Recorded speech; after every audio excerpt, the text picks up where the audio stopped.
Good afternoon, everybody. Welcome to Wagner's Lanes in Eau Claire, Wisconsin, site of the 2024 Chippewa Valley Match Games. Thanks so much for joining us. I know there's a lot of other stuff going on busy weekends like this, but certainly glad to have you with us live today. The tournament staff is just assigning lanes for each of the competitors. They have bowled 9 games of match play so far, and they're about to start a 10th, which will be a position round. So right now you can see in your frame lanes 3 through 6, and that's where the top 8 will be. They've got 8 on each pair. And as soon as we get started here, you will see each of those 8 top finishers, and we'll find out where things will shake out for the Stepladder, which is coming up soon after this final game of match play.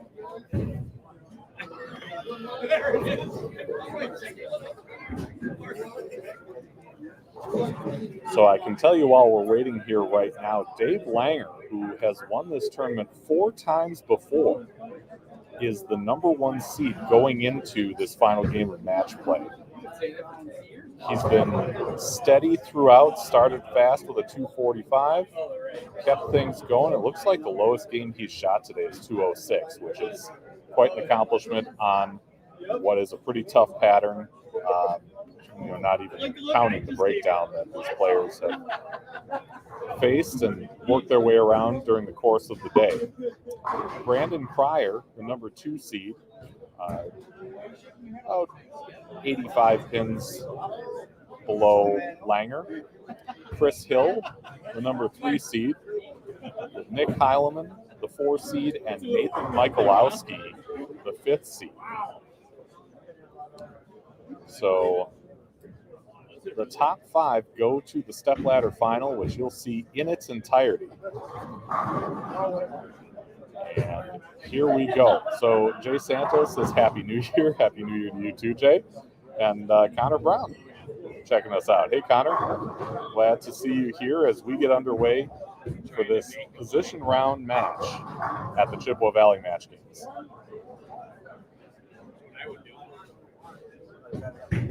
So on the left side of your screen is Chris Hill. He's kind of hard to miss in that outfit. But he is starting things off with Brandon Pryor, Dave Wagner, and Nick Heileman from the left to the right, those 3 that you see on your screen on lanes 3 and 4. From there, you've got Andy Mills, who's about to start off his match on lane 5. Eric Gulbranson, Bill Fabian, and Nate Michalowski rounding out that foursome. So again, this is the final game of match play to determine which 5 of these competitors will advance to our Stepladder final today.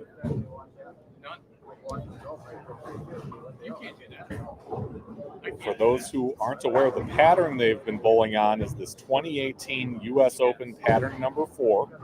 It has not been very forgiving, as the scores have shown throughout the day. And, of course, with strong equipment, the high rev rate that a lot of these players have, it has evolved and changed over the course of the past several hours. And it will be interesting for sure to see who advances from here. So the 5th seed, Nathan Michalowski, at 2049, his total, including bonus pins. The 6th seed, Bill Fabian, who is on the same pair with Michalowski on 5 and 6. You can see both of them in the frame on the right side right now. Is only 15 pins back. And Mills, who you see in the red there on the right, grabbing a ball off the ball return, is only 4 pins behind Fabian.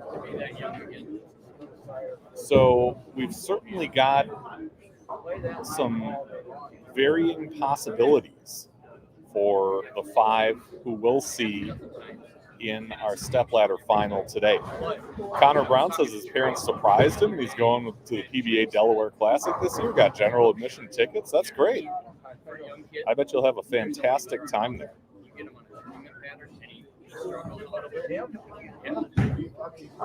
When he's dialed in today. Yep, he was in the match play last So year. That's right. I'll get into some more of the details of how we got here right after bowlers finish this 10th game of match play. But I can tell you that if you followed the Bowling with the Fef Facebook, you've been able to kind of keep track through the course of the day. The Taylor Bowl yesterday? And I'm going to try and get our latest results, the 9-game totals up there as well. Yep. Well, she was a college bowler too. She and Jared, they were both college bowlers. So way. And he switched to 2 games. Yep. I bowl with them on Wednesdays over at Wagner. So if you go to our Facebook group, Bowling with the Fef, you should see those latest results pop up in really any second here. He took 30 years off. Yep. And this is what he does. I cannot wait. That is my. Same thing with the Twitter or X page. You can find that on whatever you call it, Twitter or X, at BWTFEF. That's the handle that I use. And on the weekends they would leave. He was a professional fisher. He was sponsored by. So, what's the boat that he used? You can see on the right side of the screen, that's Nathan Michalowski in the blue. Now, the interesting part about this, if you followed our Facebook page, is that Michalowski is one of 2 competitors out there right now, and the other is John Holmes, who you can't see, he's on 11 and 12, who were actually alternates coming into today. There were 2 competitors who made the cut, Chad Nelson and Dan Chambers, who both qualified to bowl today, but both ended up withdrawing before match play. Chambers dealing with an injury. Nelson had a previous commitment that he had to attend to that did not allow him to bowl in the match play portion of this. Boy, do you cover your spares good. I was watching you the other day. So, You cover your spares, man.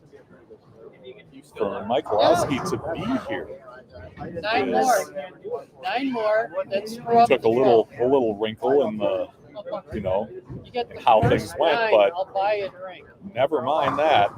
He is here, and he is making the most of his opportunity coming into this final game of match play in 5th place.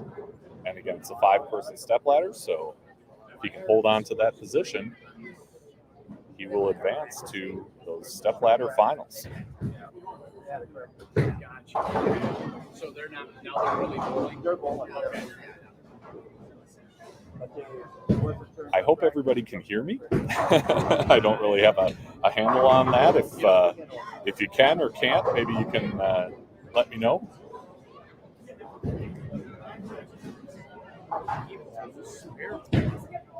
The stepladder finals, as is tradition in this event, are on 4 different pairs.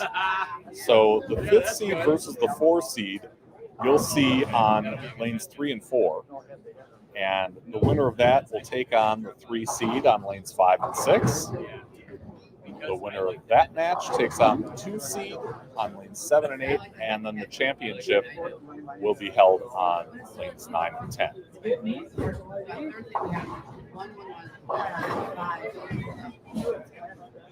Yeah, that's right. Yeah.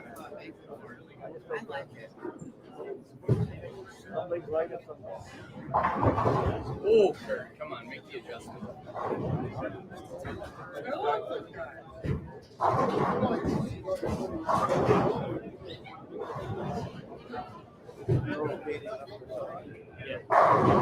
They're going down on that. Yeah, they are. Is she going to cover this? Is she going to cross over? Or is she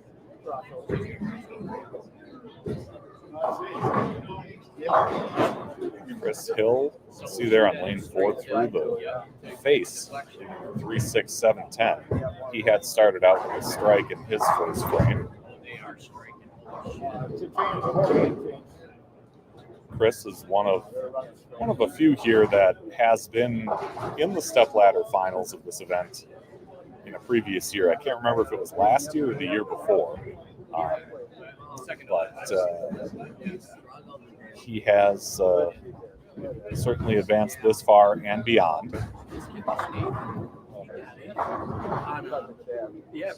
Langer, as I mentioned, a 4-time champion here at the Chippewa Valley Match Games. Nick Heileman, who you can see sitting down on that same pair, is a previous champion.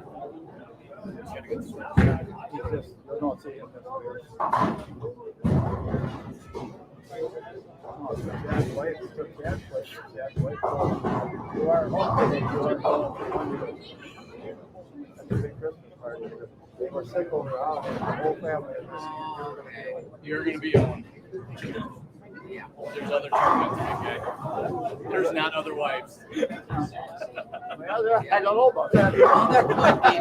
There could be, but you really want to go through that? Brandon Pryor threw a great shot there on lane 4, but paid the maximum penalty with a stone 8. For 23 years. I don't want to be retrained. See? They got 55. Yeah, we got 55. Yeah, we got 40 this year. We're 23 this year. I would trade a bunch of Without her end of the day. Oh, same. I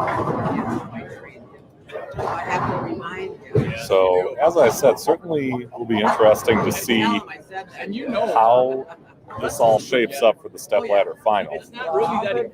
The way this works is, let's say, for example, Chris Hill, who is the one who just tripped the 4 on lane 3 there. His starting lane was lane 4. So he is actually bowling Can we against sing halfway there for the two people who are crossing with him on lane 3. So there are bonus pins at play here. It's just a little tough to get the hang of it if you're not familiar with the format. In the first game of match play, each of these competitors bowled against the 3 they were on the same pair with. But every game since then, they are only bowling against the 2 across from them on their pair. So in the case of Hill, he's bowling against A and B on that pair. Nick Heileman, and I missed who was A on there, but I think it was Pryor. We'll find out in a second. Yes, ma'am. But yeah.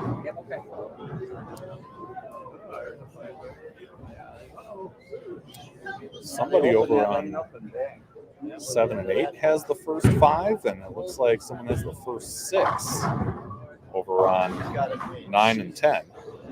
We'll flip over there really quick. Bring it back to the top seeds in a moment here. The only one that's playing the same all day is Brandon Pryor.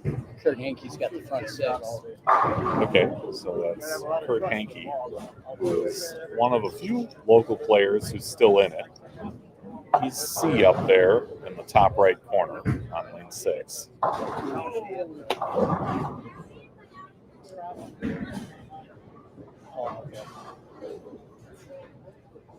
I didn't hear him down here. Something spewed out of there pretty bad. Stephen just threw for a 5-bagger. And that's Can you believe this Fabian guy has only been bowling for a year since he came back? He took 30 years off. 30 years off. Wow.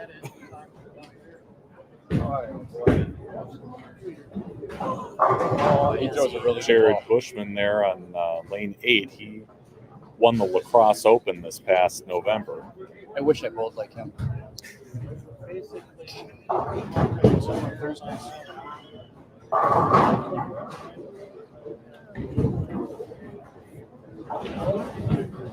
She throws such a pretty ball. I wish you were that good.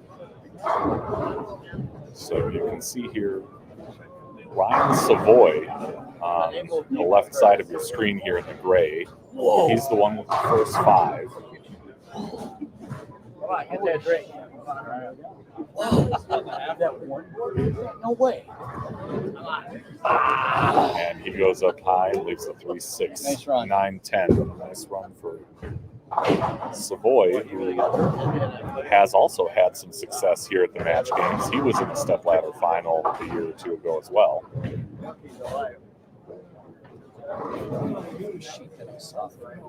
I thought he was like in third place.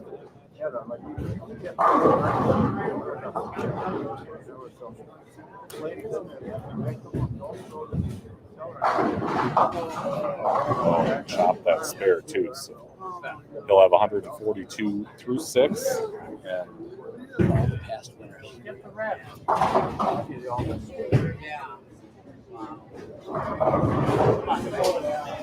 Attaboy, Terry.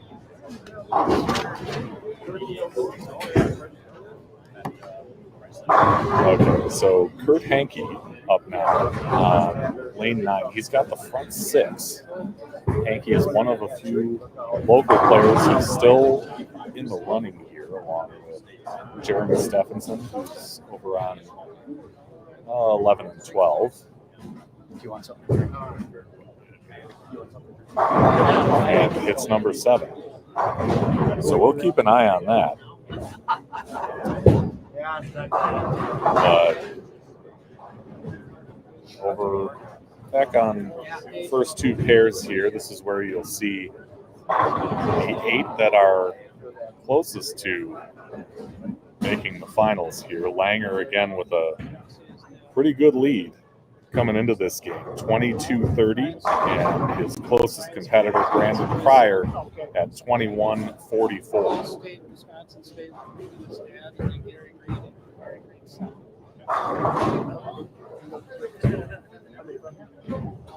And it might be a little hard to see on the scoreboard, but Langer has 89 through 4 with a spare up in the 5th, and this is his 6th frame right here.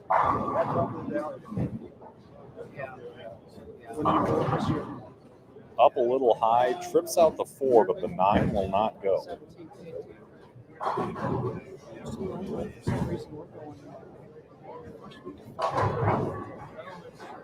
Yeah, we used to be right after you guys. The same day, but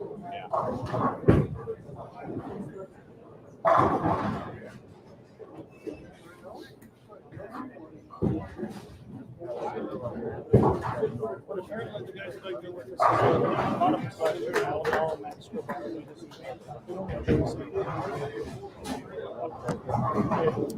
So again, if you're just joining us, this is the position round of match play here at the 2024 Chippewa Valley Match Games at Wagner's Lanes in Eau Claire, Wisconsin.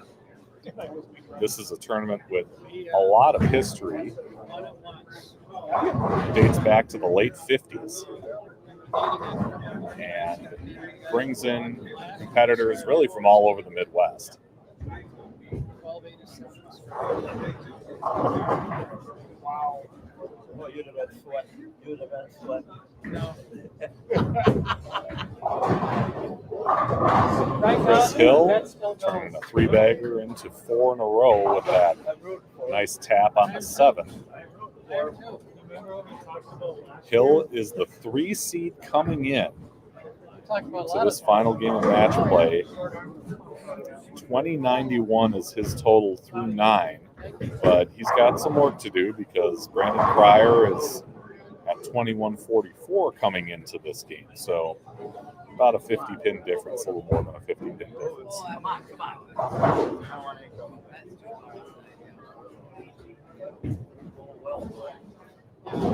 Here's our first game at Staples. Green. Pryor's the one putting it all the way out to the twig there on lane 4. He comes up high, leaves it 2-4. Second time Fabian's shot at that baby split.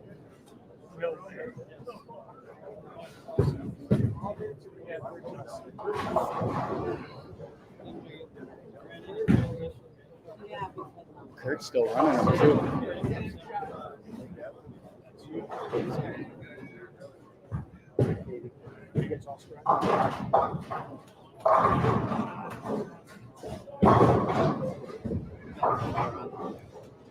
The only two lefties in the top 8 are Eric Gilbranson, who you can see on the right side of your screen there, and Pryor.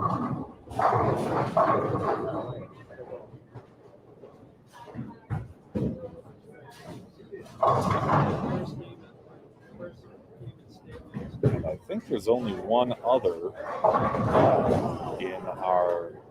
No, there are two others. Two others in the top 20 here. Jared Bushman and Jeff Shavy.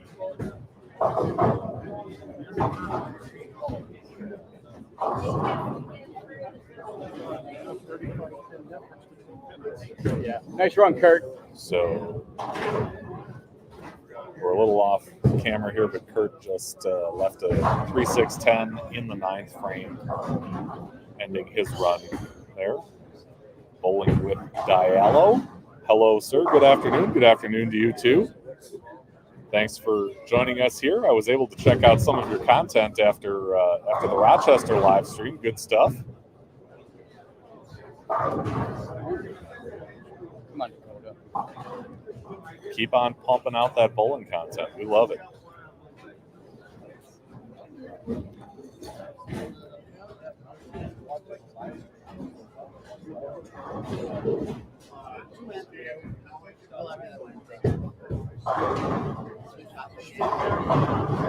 So Michalowski trips out a 4 there for a double.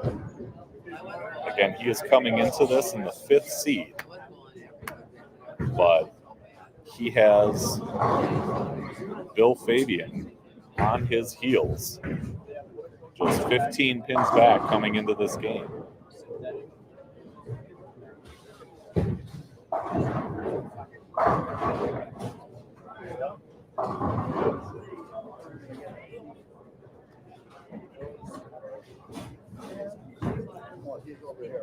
You bet, man.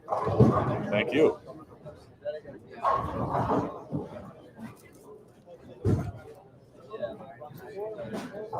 Again, once we get into the stepladder finals, it'll be held on 4 different pairs, which is probably a good thing, considering all the games that have been bowled on these lanes.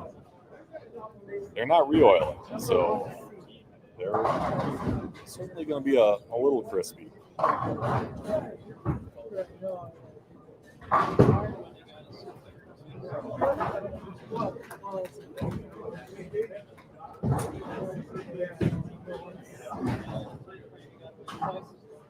Mills flags 210. That's going to be pretty tough for him to recover now. Again, he's in 7th place coming into this game. He needed to make up some pins in a hurry.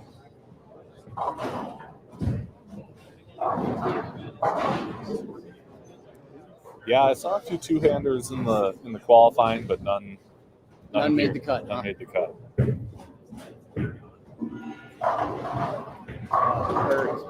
Good game, buddy. Good game. Good game, Kurt. And off to the right there, Kurt Hankey finishing with 265. Great shot from Fabian, but the 9 stands.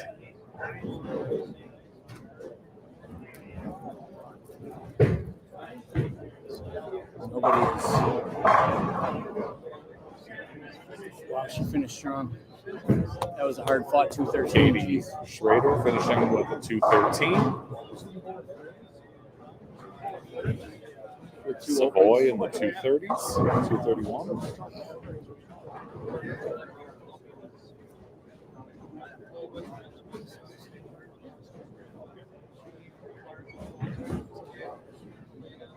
Yeah. Up a little high, but Did you knocks see that out trip that 8-pin. Trip 8. You know, you get down to these last couple games, and a couple good shots here, a couple good breaks there. That's all you need.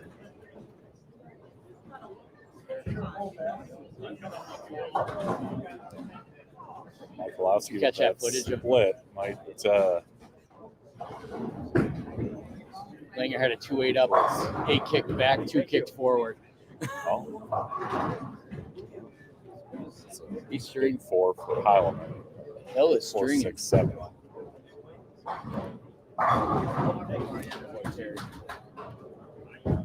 Lita, 235.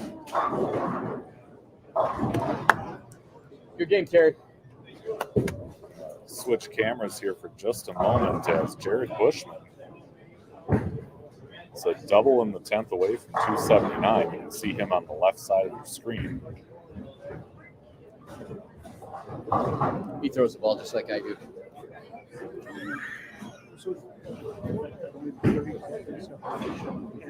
Up a little high and This leaves can move a lot. a 6'10", so he'll end up in the 260s.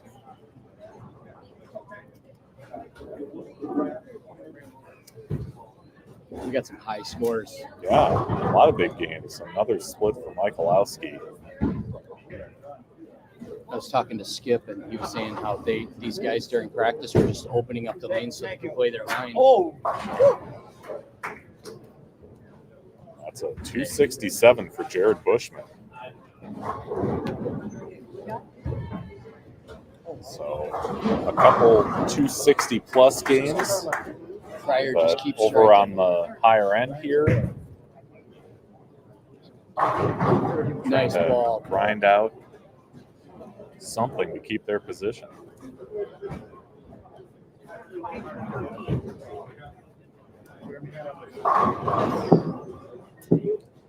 Wagner puts 10 back. For a double, he can punch out and be in the high 220s. Get.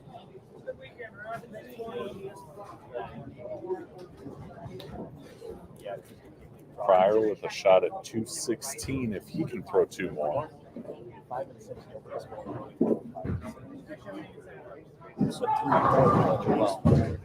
Doesn't take down the 7, so we'll have 205 if he can pick that up. And I mean, they are not scoring on that pair.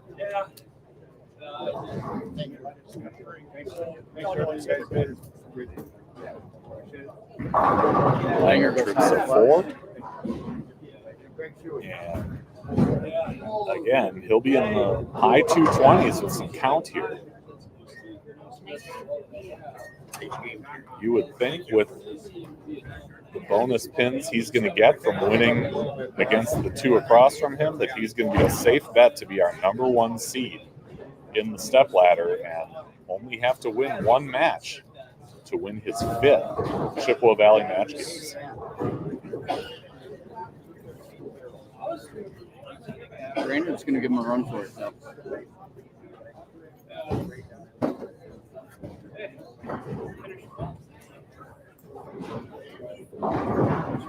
Up high and a great place to put that.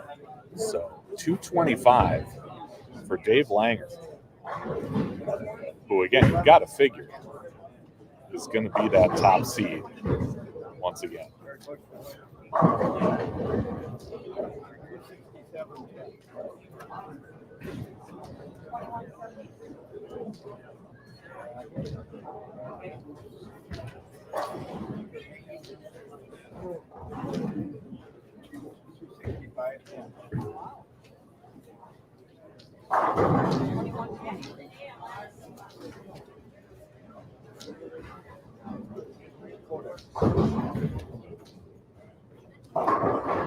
Hill goes up high, leaves a 3-6.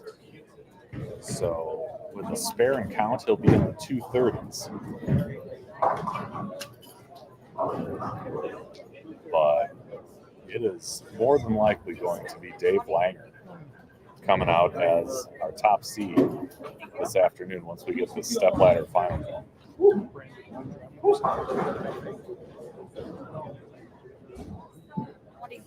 Did he go 205? Which letter was he? Okay.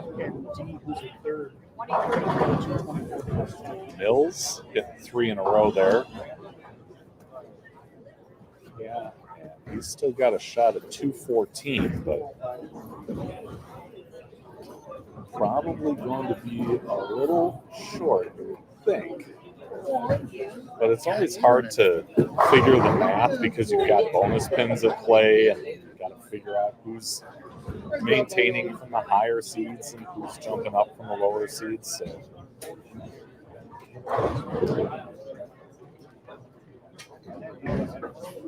So all you can really do is guess at this point.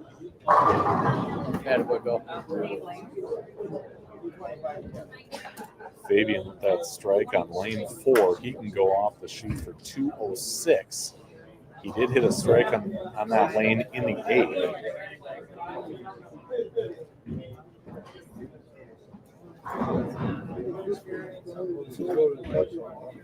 Yeah, he must have. Nate Michalowski working on a strike. Oh, rings 10. He'll be in the 180s with a spare and good count.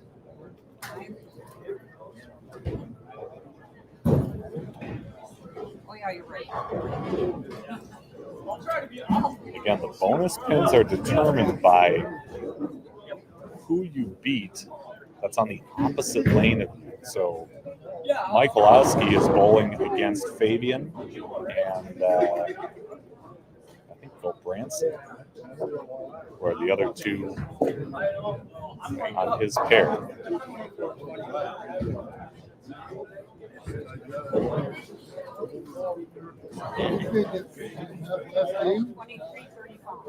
You could only get 2.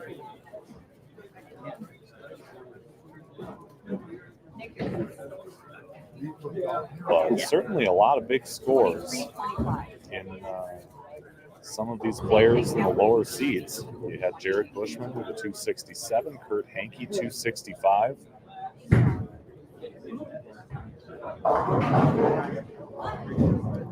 Bill Fabian finishing out with 203. He was the 6th seed coming in.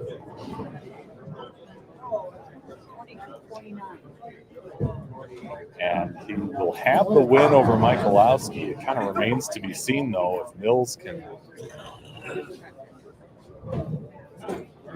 get a double here and win those bonus pins. He's going to finish up on lane 6.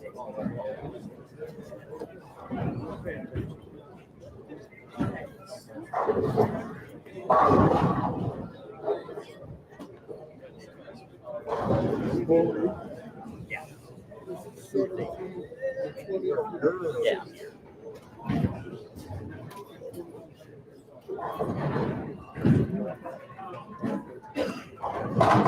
Oh, Mills throws a great shot and just cannot take down that 9-pin. And he knew that was an important one, too. Because that's going to keep Fabian above him in the standings.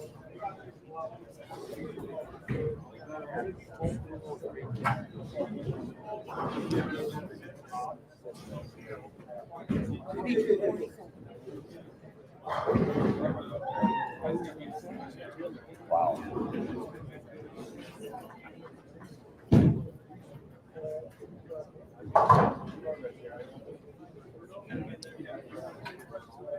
So Mills will end up in the 190s with some count. Phil Branson in the 180s as he taps that 7 out there to finish things up. Mills will get that lane reset. Finish with his fill ball.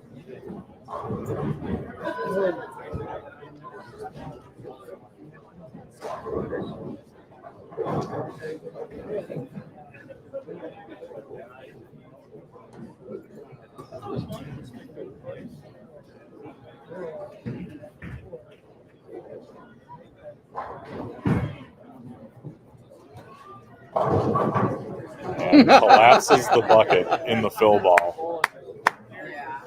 That's just how things go sometimes. You throw a great shot, you get robbed, and then collapse a bucket immediately after that. So, Okay, in just a few minutes, we'll have everything posted, brought up to date, and then we'll start the step ladders as soon as we're done with that. all right. So, tournament director Denny Burkhardt saying that they're going to tabulate those scores.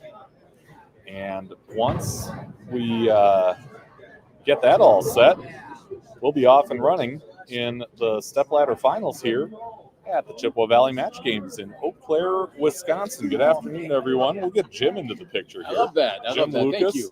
Thank you. This is such a fun event. It's a ton of fun. I mean, you know, this is the kind of competition that you just don't really see at this house all but once a year. Yeah, and it is amazing. Yeah, these players are fantastic.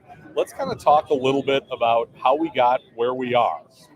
So you had 94 entries coming in, 8 games of qualifying yesterday in 2 different squads. They cut to the top 20. Sometimes it's been to the top 24, but because the entries didn't go above 100, they cut it to the top 20. The advancers bowled 10 games of match play here, which you just saw the end of that 10th game. And then the top 5 from there advanced to our stepladder final.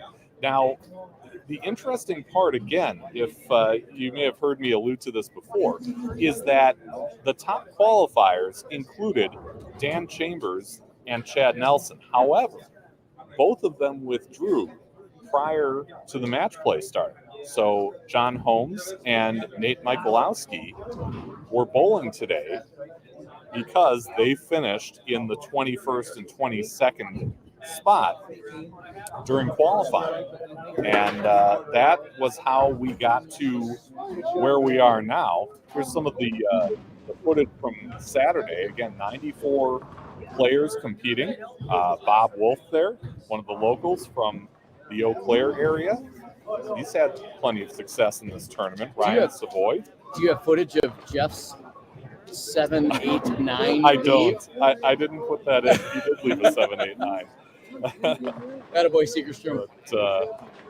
But, you know, lots of competitors here. The scores were not all that high. There were, I want to say it was minus 27. Hey, Beth, I gotta interrupt here. It looks like we have Langer, Pryor, Hill, Heilman. Are we going 4 or 5 in the stepladder? 5 into the stepladder. So Bill Fabian made it with number 5 spot. Okay. And there we go. There we go. So these are the results here. It'll be Dave Langer as our number 1 seed, as expected. Brandon Cryer, the number 2 seed. Chris Hill, the number 3. Nick Heileman, holding strong at number 4. And Bill Fabian, again, making that 5th seed. Mills was just 14 pins Nice away. ball, buddy. Nice ball. 14 pins. Wow. I guess. So it's a game of inches, that's for sure. I was just talking to Kurt Hankey. Yeah. You know, to go up and shoot 265 that last game. I mean, that's really something. And he doesn't have the rev rate that these other players have, but yet he was still in it. Held him into 13th place. So not bad. Yep. You give us just a moment here. We will be back with match 1 of the stepladder finals as soon as I can move a couple cameras and get things set. We'll have it here for you in just a moment. Stay with us.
All right, everyone, we're going to get started here with match 1 between Bill Fabian and Nick Heileman. Again, they are the 4 and 5 seeds, respectively, going into the Stepladder finals here.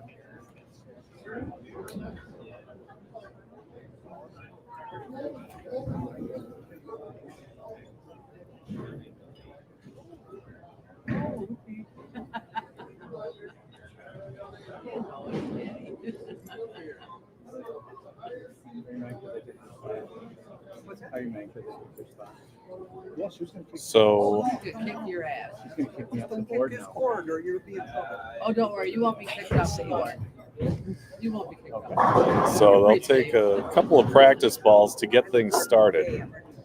Here's how the bracket will work out here. Fabian, again, the 5th seed after grinding out that 2-0 in his 10th game of match play. Nick Heileman, the 4. The winner will take on Chris Hill from the Milwaukee area.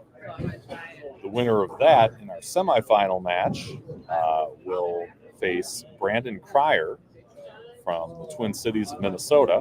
And the winner of that semifinal match will face Dave Langer, the man they call Lumpy. And that'll be a 1-game match? They don't have to beat him twice? I believe it's a 1-game match. I want to confirm that with Barb there. Does the champion have to be beaten twice or just once? No, just one. Just once. So it'll be a 1-game match for the championship. And I do have to say, Pfeffer, your graphic there, I mean, that's nice. You think so? Yes, I like that. It was pretty, it was pretty slapped together. Let's get that off the screen so we can see what's going on here. It looks like we're still getting in here with some practice. At least I would hope so with somebody on the approach. Yeah, right.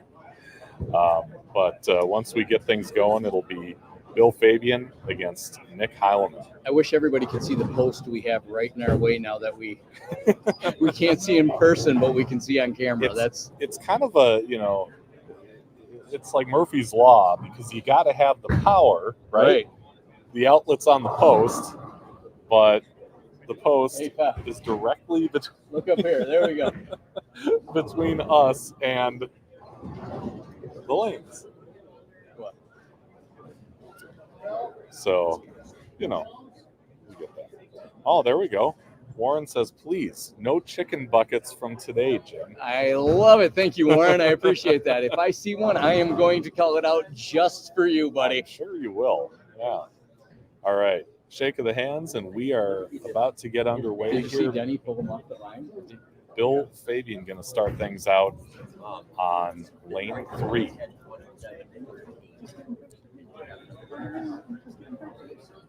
So, Jim, as you had mentioned, Fabian has taken a lot of years off. He did. But came back with a vengeance. Story has it, around the center today, he has taken the last 30 years off of bowling, came back and has only bowled back for 1 year. Wow. Top 5 Chippewa Valley Match Games right there. And starting with a strike. How good was he before he stopped bowling? You got to wonder. I believe he was a doctor, retired, and said, I want to bowl. That guy is living my dream right now. Yeah, for sure. All right, Nick Heileman starting things off on lane 2. He is a past champion of this event, having won a few years back. That's a light hit, though, for a 2.710, so he'll have some work to do to start things off with a spare here. Heileman owns the Nicholas J's Pro Shop at Playmore Lanes in the La Crosse area and holds the highly competitive La Crosse Open every year. Your knowledge of local bowling never ceases to amaze me, Pep. If it is bowling, you know it. Wow. Well, I'll tell you, if anybody is cheering for Heileman in this match, it's Andy Mills, because what they do is they'll go and bowl tournaments, and they'll split whatever they both get out of it. They do. So if they finish 1-2, right, they both end up with the same amount. So, amazing. So Mills is going to want Heileman to win this one so he can get a few more dollars in his pocket. So if you and I were better, we could do that same thing. You wouldn't split with me? I don't know. I don't know if we're at that level yet. Bowling with Dial says good luck, guys. And yeah, just a fantastic pair of bowlers to get things started here. And Heileman connects to come back from that open with a strike. Yeah, Lacrosse Open is a fantastic tournament that he runs every year. And this year there was kind of a new wrinkle with that because it got lumped in with 3 other tournaments for what they call the quadruple crown, and kind of the brainchild of a guy from Rochester named Al Houston, who put on a tournament called the Champions Pro Shop Classic, or Open rather, in October in Owatonna, Minnesota. Attaboy. So you've got that event, the Lacrosse Open, and then the Holiday Match Games, which was in Rochester last month. Right. And they will have the 4th jewel from that quadruple crown in St. Cloud later this month. St. Cloud, Minnesota at South Leylands. Will Bowling with the FF be at that? No. Okay.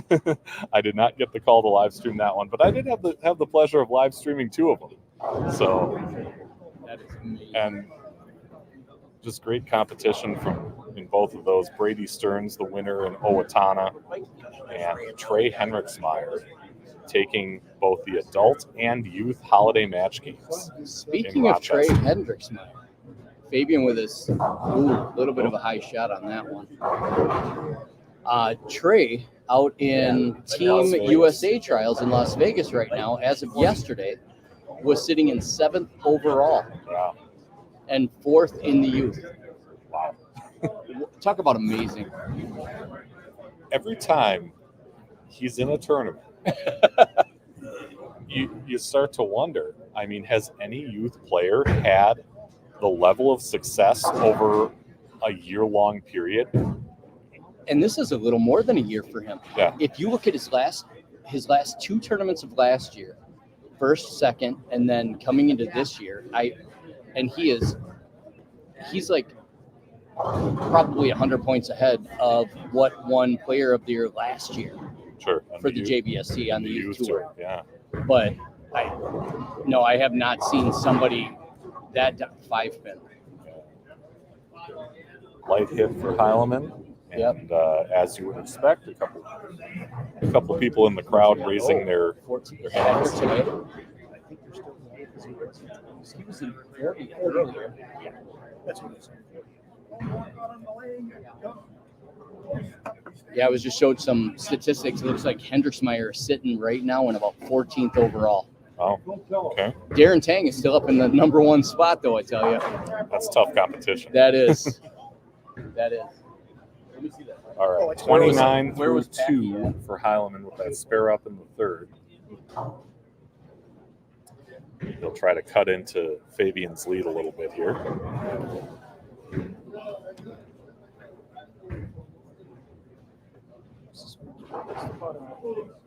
That's the amateur. That's Heileman has got plenty of experience in this event. Comes out just about every year. As he puts 10 back, he is, as I said, a previous champion, a past champion in this event. You can see him right there in 2019 was when he took the top prize here at the Chippewa Valley Match Games. And if you want to see the names and corresponding years of all of our past champions, you can head over to the Bowling with the FF group on Facebook.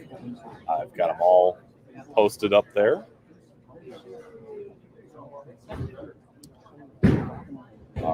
Defending champion Paul Bober did compete yesterday. I believe he finished in 32nd. He did not make the match play this time around.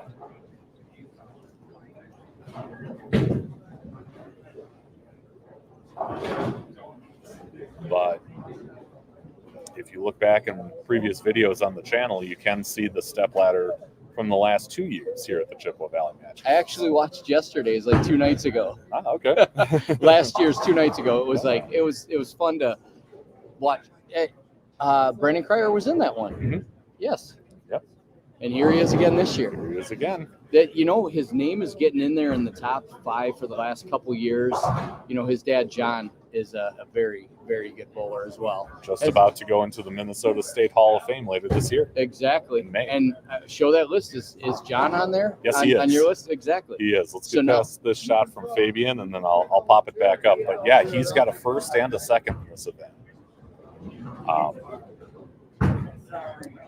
Our top seed, Dave Langer, defeated John Cryer Jr. in a really good championship match a couple of years ago. Okay. And now you got Brandon, who is practicing over on the practice lanes right now. Yep. Following in his dad's footsteps, 2 years, making it to the stepladder. What is he, 20? 18, 19, somewhere? Somewhere in that neighborhood. We're going to see that kid's name a lot on this list. A lefty runs up the one board. All right. Good Spare control. for Fabian. 72 through 4 with a spare up in the fifth for Fabian. And now Heileman working on a strike, steps up in his fifth frame. This is his chance to walk away with it right now. Very good bowl. Good. But he's come up late the last couple times on this lane and just goes right through the heart of him on that one. Nice ball. You might be able to hear some of the pinfall off to the right. There is some open play going on in the high end of the house, but we've got Chris Hill and Brandon Cryer staying loose on lanes 11 and 12, getting ready for their Chris Hill matches. throws such a smooth ball, doesn't he? Oh, yeah. All of them. I mean, when you get to this level. The talent here today was not something that Wagner is used to seeing. Up high, leaves a 6'10", so good thing for him that he didn't leave anything with that. But it's been a difficult pattern that they've been bowling on. This is what we started out with, of course, a lot different now with all the games that have been rolled on these lanes. Again, they did not re-oil before the stepladder, so you've had 10 games of competition on each of these pairs, and things have changed from the start, as you might expect. I think this could play to Brandon being the only lefty on this pattern as well. That's true. Yeah. Did we have 4 or 5 through the first 10? In the match play? Yeah, I think, was it 5 lefties? I don't know if it was even 5. I want to say maybe 3. No, there was more than that. Were there more than 3? Because you kept if you can referring to how I should bowl like all of them, and I think you said it at least 5 times. Okay. So Fabian up through the nose leaves a 6. Yeah, you've got Cryer, Gulbranson, Bushman, Jeff Shavy, and I think that's it. All right, so we did have 4 lefties. 4 lefties in the match book, and one of them is in the stepladder here. All right, Fabian lining up for his, looks like it's a 9 pin. I think it's a 6. Oh, I can't see well. 6. Yep. Makes quick work of that.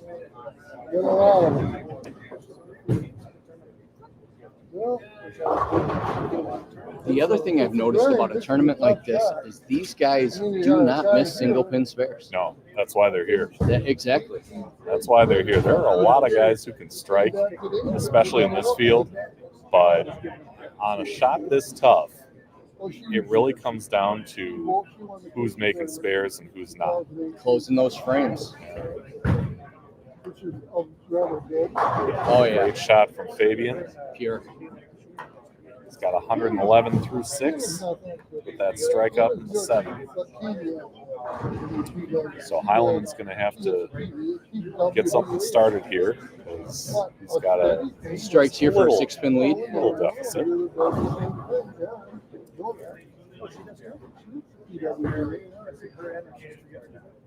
He was not happy with that shot, but boy, did it look good. Yeah. Yeah, the result was great. It was. So maintains that 6-pin lead. I said deficit. I had it come backwards. He's up 6. as he heads up in the 8th frame to see if he can extend things a little bit. Right. Shakes him up for a double, and that is a big one. So 117 through 6 for Heilman with a double in the 7th and 8th. Now it's Fabian who's going to need to keep pace to stay in this match.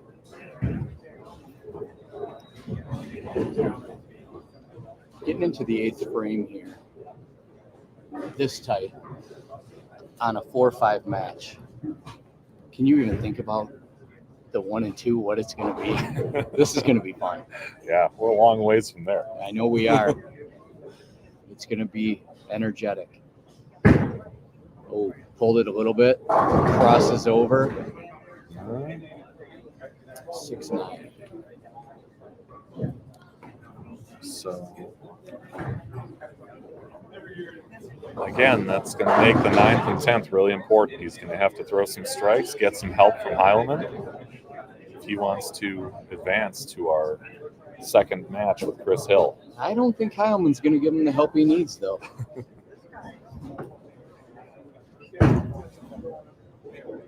All right, covers that one up.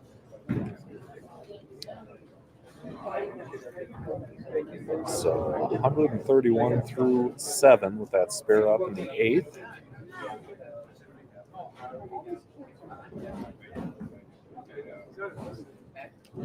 He can still shoot 211 if he hits the next 4.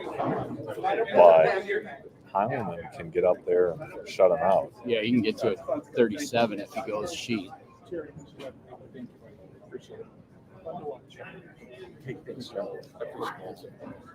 Plus, he's got to give me the result. You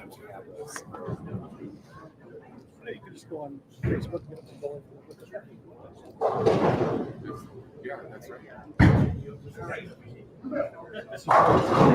Great shot. Ring it. Rings the 10.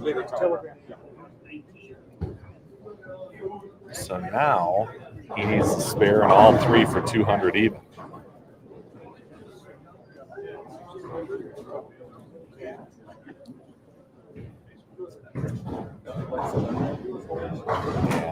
Heilman can basically go spare, strike, spare, and cruise. Exactly.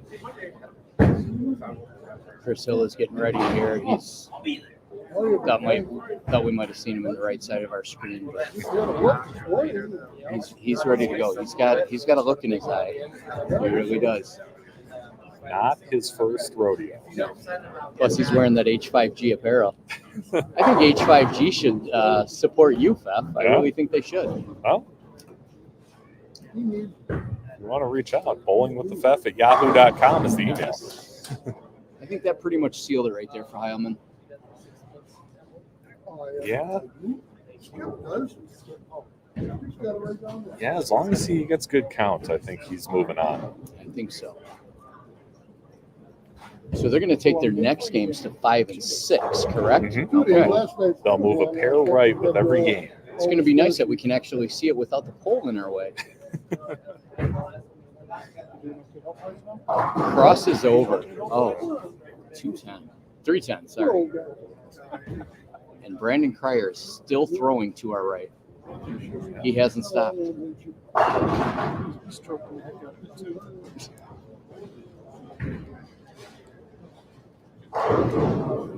Not sure what ball that it is that he's throwing right now, but I have not seen him throw that today. Okay. It's a red something or other. Pink. Oh, maybe a pink widow urethane? Oh, makes sense. All right. So an open frame for Heilman, but makes no difference. 203 is going to be enough. He's going to be moving on to match number 2 against Chris Hill.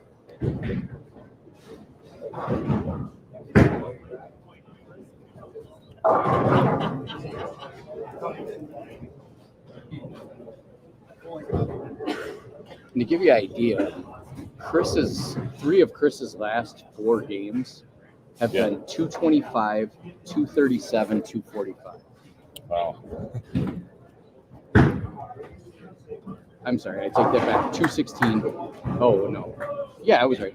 200, 276. Bill Fabian.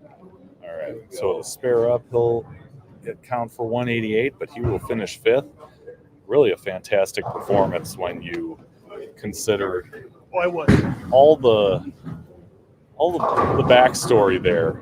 That is really amazing. 188 living my dream right now. and a fifth place finish. So it'll be Nick Heileman against Chris Hill.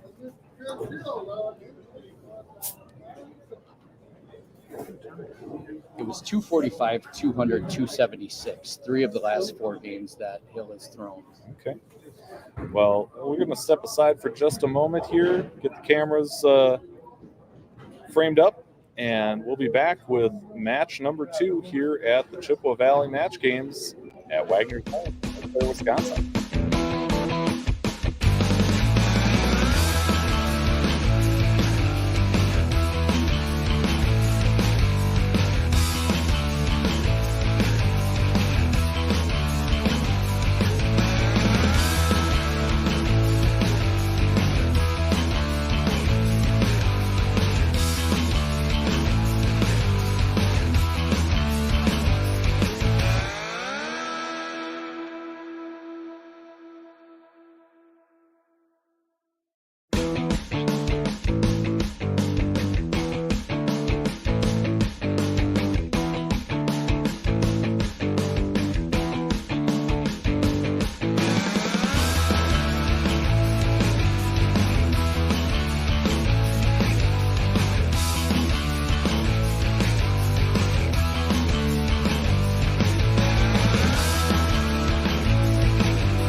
All right, I'm not sure if this is still a practice shot or if he's starting.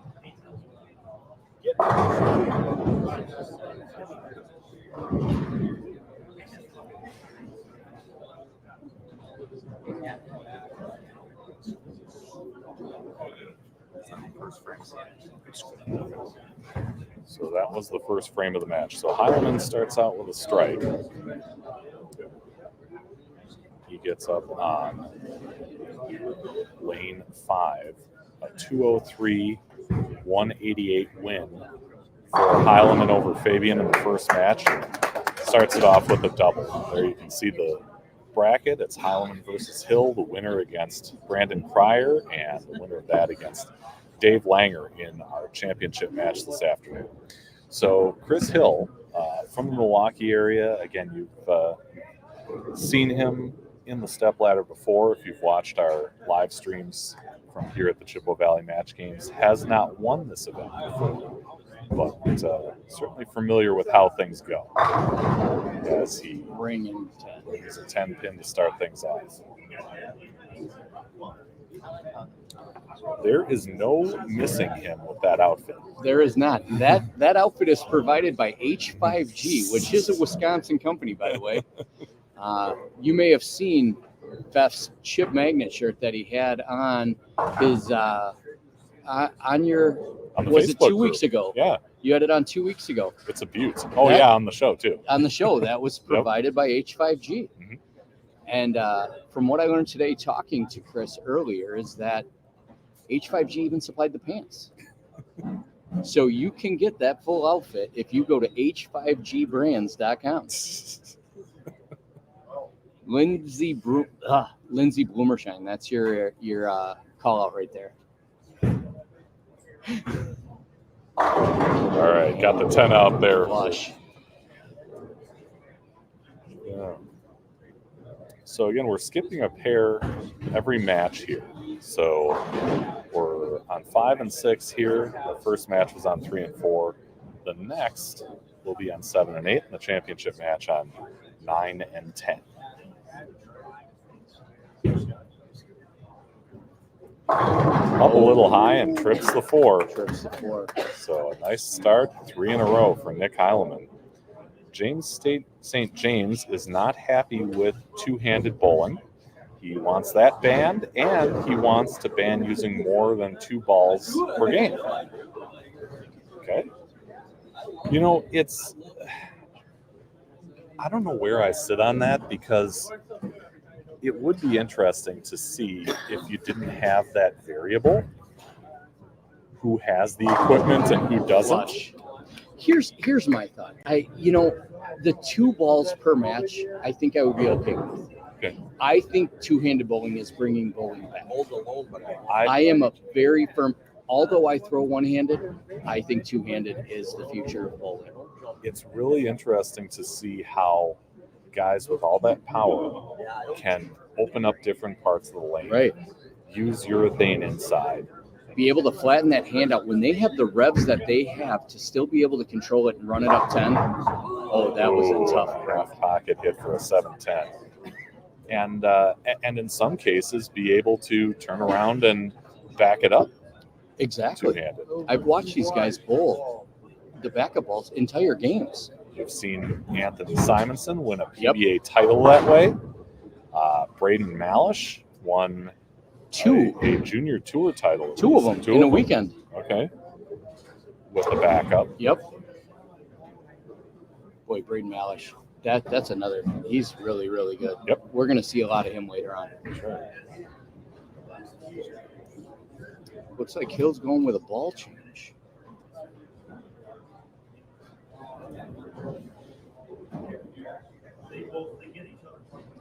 Maybe not. He brought it over, but I wonder if that's his ball for lane 6. I was going to say maybe he saw something on 6. Yeah.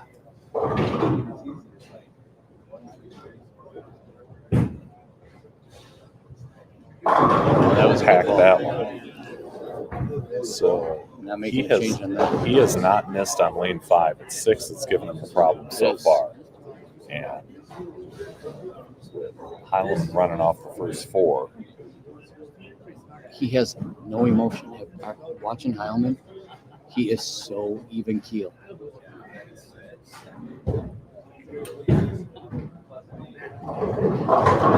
Ooh, and shook out the 5-7. Yep. Late fall on the 7. That was nice. Front 5 for Nick Heileman.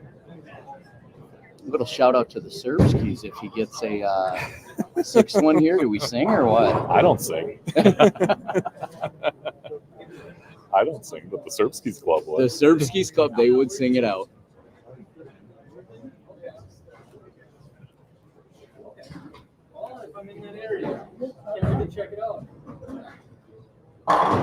Backed another one. He's got the front 6.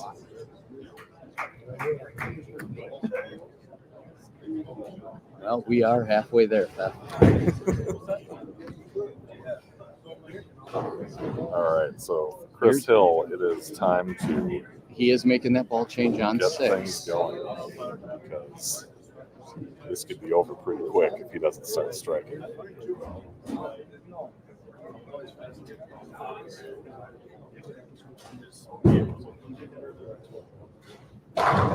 That was a good ball change. That one.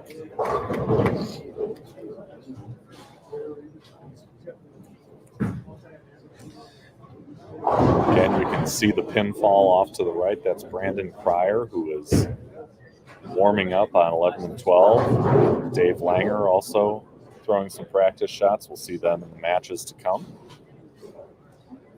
Only question is which one of these two will be joining them.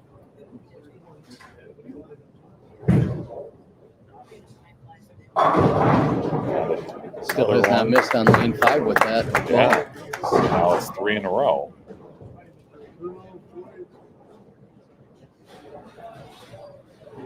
All right, the front 6 for Heilemann, who won our opening match here. Found something that caught his attention on the approach.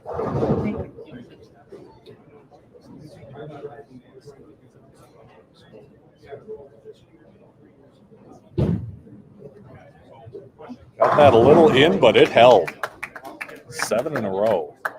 You can even hear the people in the crowd saying, push. Yep.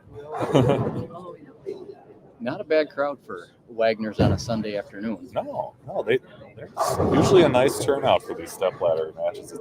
It's tough to tell from our viewpoint here because I don't have a camera that's really surveying the crowd, but you've got some people watching. Maybe we got that one tight too, but he was not happy took with that down release. the 7-9, and it's the front 8 for Nick Heilemann on this 2018 U.S. Open pattern number 4, which has certainly been destroyed by now, but he's making it look easy. Chris is switching out his insert. His thumb insert. He may not have been comfortable on that last one.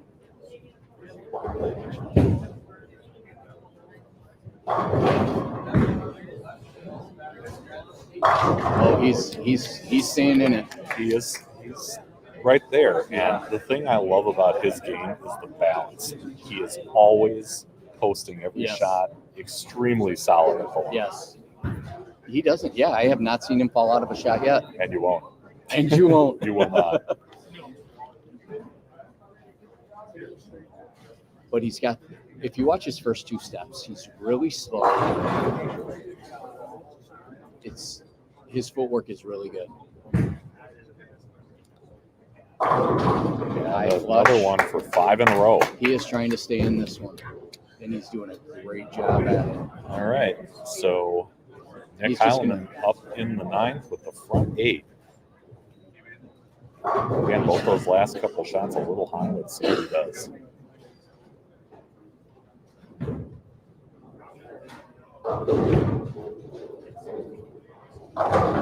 Mix it up.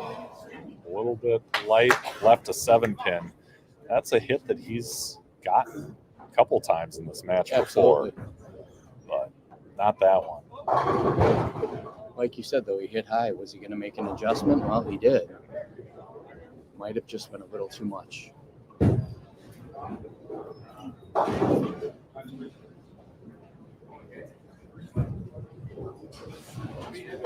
Pretty textbook cover of the 7-pin. He doesn't miss many. No. So situation is this. I mean, he can double and be in the 270s and wrap this thing up. Hill still has 248 on the board if he can strike out. And as long as Nick gets good count here, it's pretty much over. It's pretty much over. And there That's the best count. And there it is. That's the best count. So he is going to move on to face Brandon Pryor, who we still have bowling over here. You'll see it hit on 11 right about now. It's not the one you want to see. Yeah, but that's a good place to It get really rid of is. that. Langer and Cryer have not stopped bowling over there. There it is. At this point, I'd probably do the same. Yeah. Stay warm, you know? What I like, they're shooting all their spares too. Yeah. Yeah. Double. That was a really good ball change for Hill. Yep. He hasn't missed since he switched on lane 6. I'm sure he's kicking himself a little bit for not making that move a little sooner. The other guy changed. Heilemann just keeps nailing the pocket. 279. The highest game we've seen on the stream so far today. And if not for a half pocket 7-pin. Right. A half pocket 7-pin. That was it. You'd be looking at a perfecto.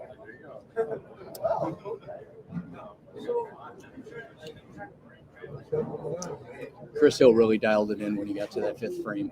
You know, he's got a chance right now to go sheet. Sure. And to be beat in a step ladder when you shoot 248, to be beat by a 279, I mean, that's earning it. Yeah. That is earning it. For sure. All right, so we're going to move some cameras around, get you ready for the semifinal match, which is coming up in just a moment here on the Bowling with the Fef channel at the Chippewa Valley Match Games. Be back in a second.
All right, so here we go. Semifinal match. Nick Heileman against Brandon Cryer. He chose to lead off.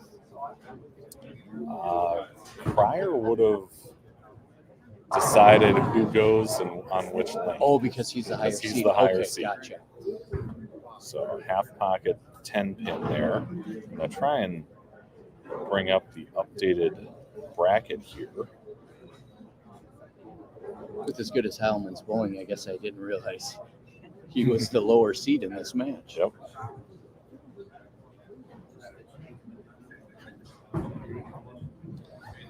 All right, no problem with the 10. Here's what the bracket looks like right now. It's Heileman against Brandon Cryer in the semifinal, and the winner goes up against top seed Dave Langer in our championship match.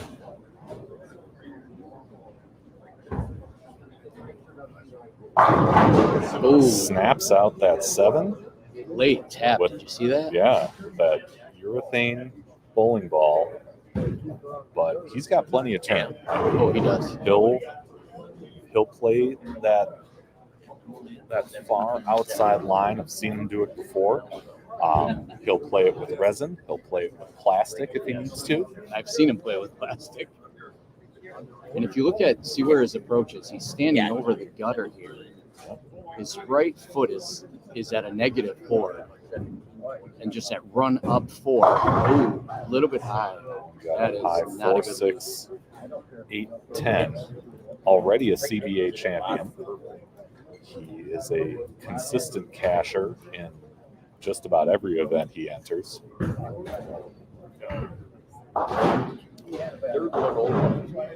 And I think he's holding about an 876 up in Chautauqua right now on the boards. Do something fun right between them. Right between them at 23.5 miles an hour. So 22 through the first 2 for Cryer. Again, our number 2 seed coming in. Now Heilemann gave this crowd a thrill with a 279 the last game. And he just picks up right where he left off. Mixes them up. So Rings a 10 pin and makes an adjustment, and there he is. Oh yeah, 20 through 1 with that strike up in the second.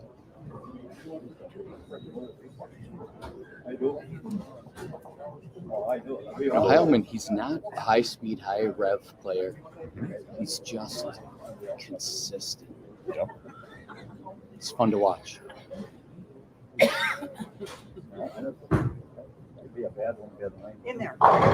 Didn't love that one, but it worked out. Yeah, she Again, came back up pretty fast. Heilemann, the 2019 Chippewa Valley Match Games champion. And you'll notice John Cryer, 2021, that's Brandon Cryer's father. Dad has also had a runner-up finish in this event a couple of years ago to Dave Wagner, who you'll see in the championship match. Comes a little light on that one's going to lead with 310.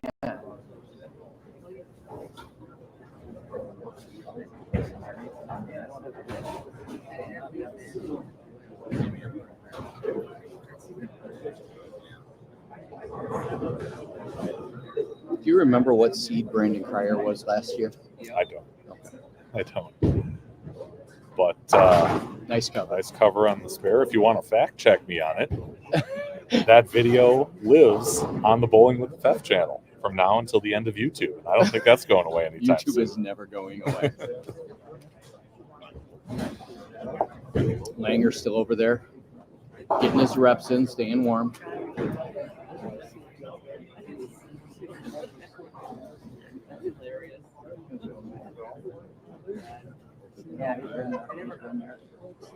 So let's see how he adjusts after that shot went high in the second.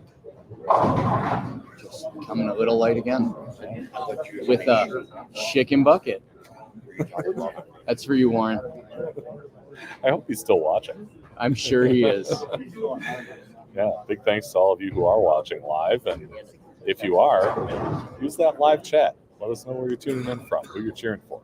Mike Phillips just asked me if I made sure I got that chicken bucket in for Warren. Oh, he didn't hear you? He didn't hear. Apparently he didn't. Good cover on the bucket. All right. 38 through 3 with that spare up in the fourth. Matter of fact, I think there's a short on your page Oh, of there me is. yelling out chicken bucket. It's a very popular one. Chicken bucket.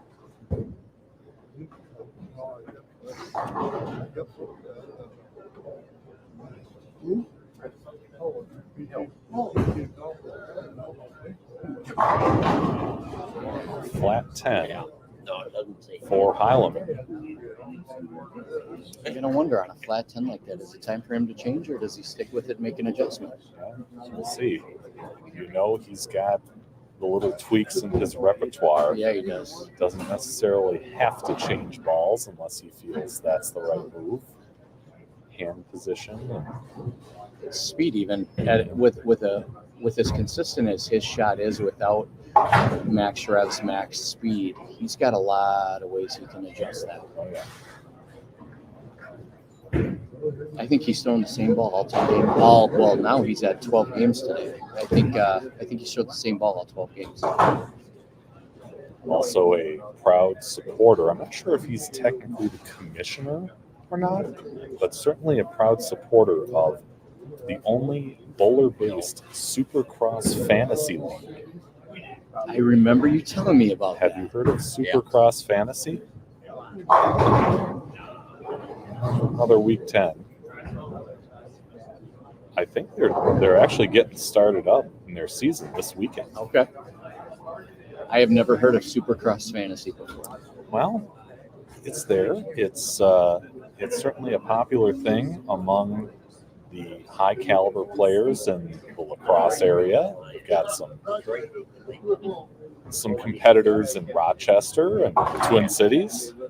Makes easy work of that. He's got kind of leaders in each region Oh, wow. of the Midwest. There is a Facebook page for it too. I don't have Facebook, Beth. Oh, that's right. All right, so Highland with 88 in the fourth, Spare up in the fifth. Let's see if Brandon can get back in this. Yeah, whoever wins this one is really going to earn it. You're seeing this in the beginning parts of this match. It doesn't seem like. Oh, that's good. Yeah, that got the hold on that ball. Yeah, nobody is really going to run away with this one. But he did change balls. So I think he was using the pink one. He was before. Now this is the Widow, I think. I think he was throwing this one through the match play. Not sure why he switched away from it, if he wasn't liking what he was seeing from it, or if the urethane was giving him a little more. This may be urethane as well with his early. Early. Nice break. Early. Did you see that early hook? Yep. Crossed over well. Got the good break on that. 58 through 4 with a double up. So he's certainly right back in this. Highlandman had the week 10 on both sides his last two shots. Let's see what adjustment he makes. Yeah, let's see what he does here in the sixth.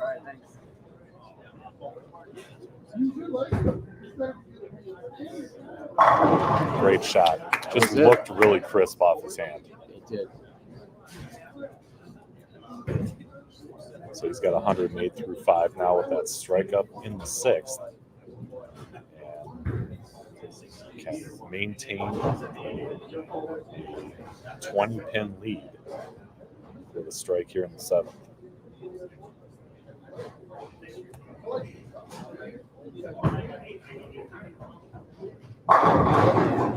Snaps out that 10, so made whatever correction he needed to get that out.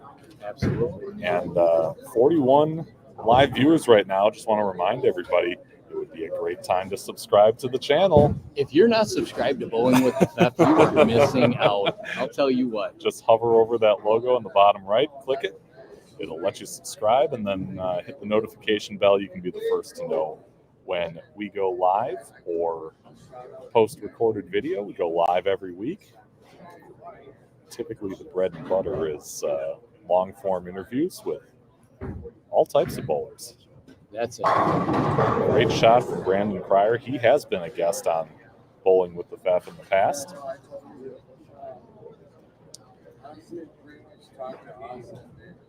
Seems like he's dialed in a little bit too. His last three have been not off spot. I think he found his mark. Other than the Brooklyn on Yeah.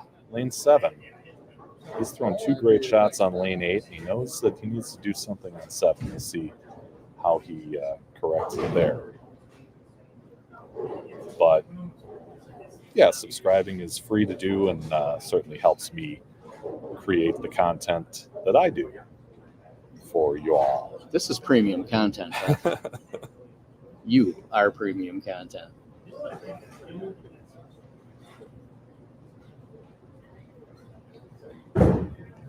Gets that one a little outside. Come up. Mixes them up. Leaves a 9 pin on a Got the light shot. 3, but yeah, that 9's going to stand.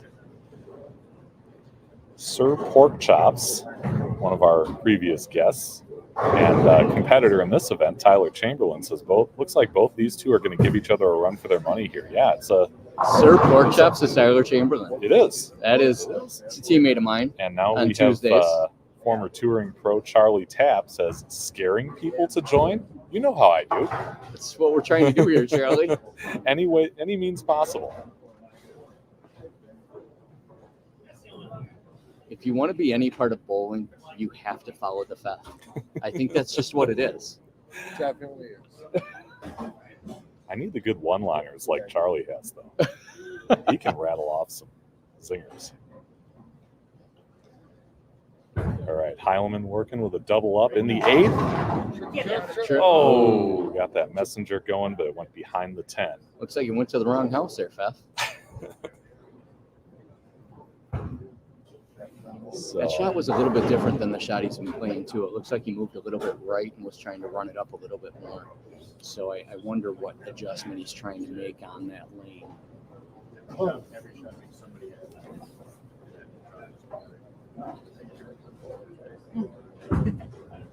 I didn't want to say it before that shot, but I don't think I've seen him miss a 10-pin. and they've all been right on. Oh, yeah. No question. It is automatic. So 137 through, I'm sorry, 157 through 7 with a spare up in the 8th. Heilman up now in the 9. Can really He's start got a turning, 237 on the board yet. start turning the screws with a stroke here. He's got a 20-pin lead. Got lucky. With it, but left the half pocket 7. That late fall on that 10, that might have saved the game for him.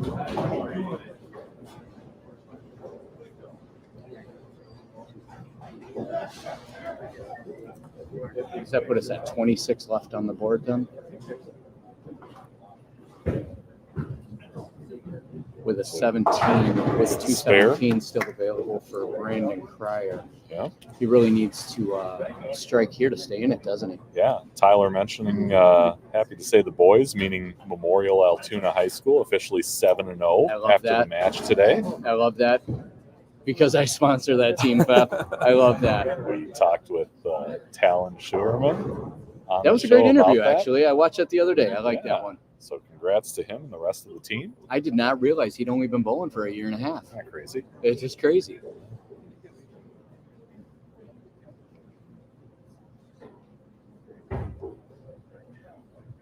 Oh, Cryer, that ball just set right in the he is dialed in 1-2 on number 8, man. and put 10 back. So 157 through 8, strike up in the 9. And now he's got to finish things off on lane 10, or lane 7 rather. Which has been not really a great lane for him. We'll see what he does here.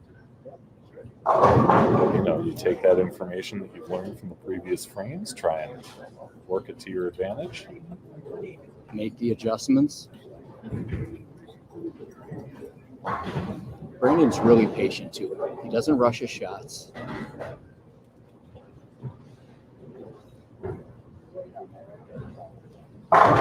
Gave that a little more room down the lane and that was pure. whacked it. Yeah, he's great. Measured, Yeah. composed,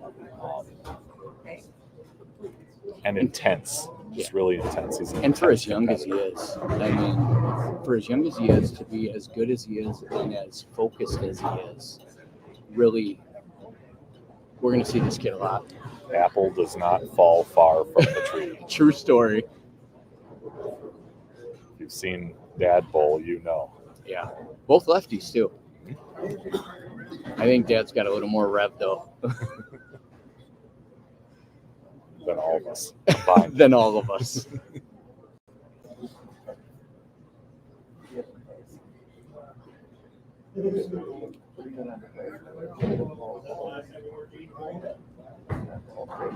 Can he get 3 in a row? Kick it. The light left a 2-pin. So he gets the spare for 206. And that's going to mean that Highland's going to need a mark to move on to the championship. Nice finish from Brandon Pryor. A couple of splits early, but got himself together, put himself in the match, and now forcing Nick Heilman to fill a frame here. Yeah, the only thing I think that can hurt Heilman here would be a split.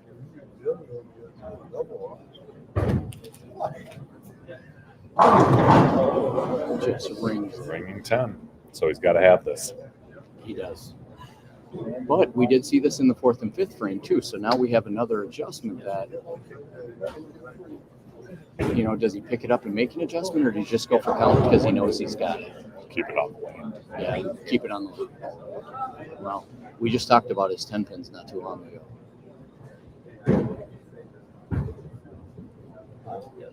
Right on the money. Every one of them. Yep. So stay behind the foul line, stay out of the gutter, and get 1 pin. And Well, 2 he'll pins. be moving on to face Dave Wagner in a battle of previous champions. Don't each of them have 5? Heilman has 1, Oh, and Wagner has 4. I was thinking about Chad Nelson. Go Sheets. Gets it. Bread and butter, 215, 206. We got a number 4 that is just running the gamut right now. These are fun to watch. These are fun to watch. Stick with us because we've got our championship match coming up next, right here on the Bolt Stuff channel at the Chippewa.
All right, so here we are, the championship match at the Chippewa Valley Match Games. Eau Claire, Wisconsin. Wagner's Lanes is the home of our tournament, with history dating back to the late 50s. Again, remember, both Dave Langer, our number 1 seed, and Nick Heilman came in as the number 4 seed, are past champions of this event. You can see Langer has won this 4 different times. The record is 6 by Mike Wirtz, who's actually standing right behind the competitors in the concourse here. I was talking to Mike a little earlier, and I was asking him, you know, he does hold the record at 6, and I said, you got a couple guys that are getting close to your record, and I mean, if somebody comes in and takes that, hold on, we got Heilman throwing his first ball here.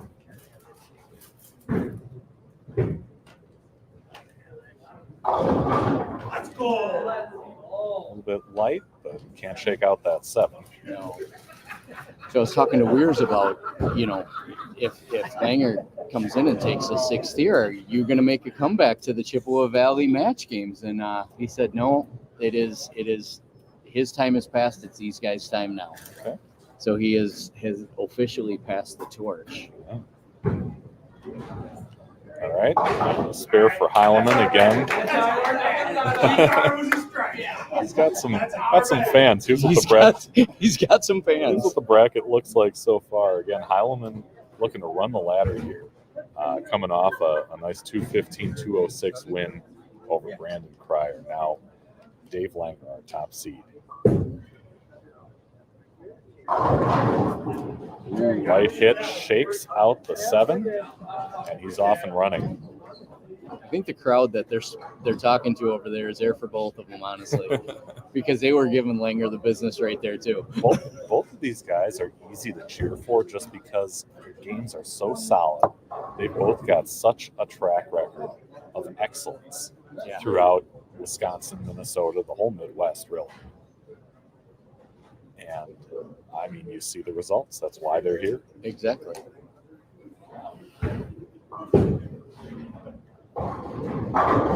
Snaps out the 10 for an early double.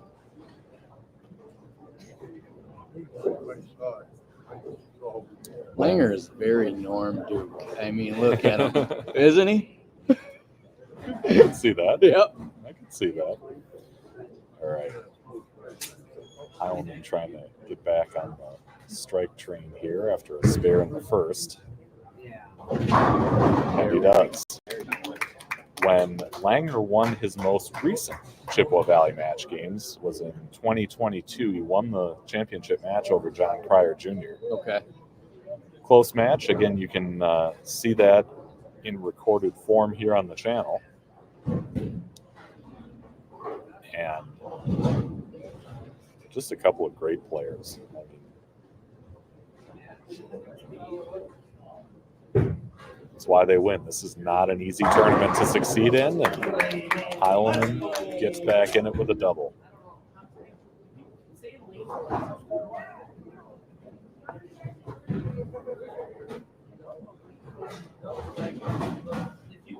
Wagner from the Twin Cities of Minnesota. Lots of success not only in this event, but he's got a nice track record at CBAs.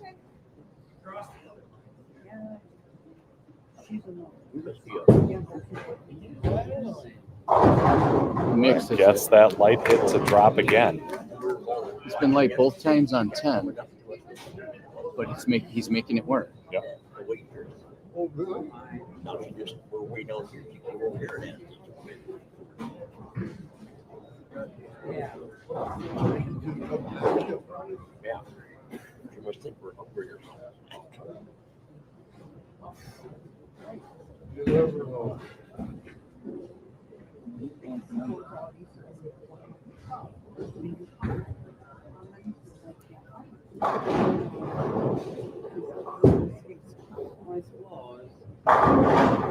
Another strike. He's got the front 4. He's dialed in. So Wagner's a 26-lane house. Through this tournament, we have not used either of the end pairs.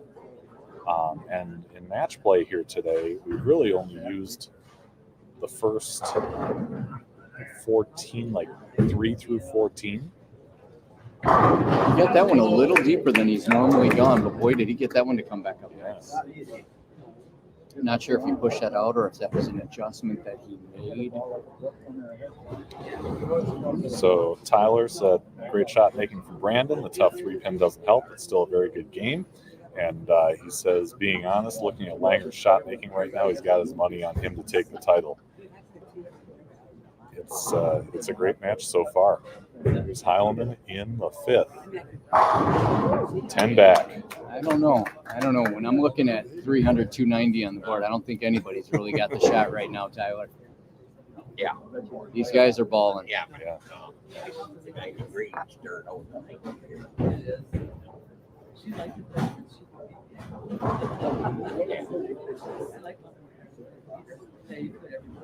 I cannot believe how calm both of them are. They've both been here before. They know what they need to do, and Langer knew he needed to do a little more than that. He's got a 4-pin. That mixer didn't quite work that time on that lane. Yep. I think he knew it when he let it go.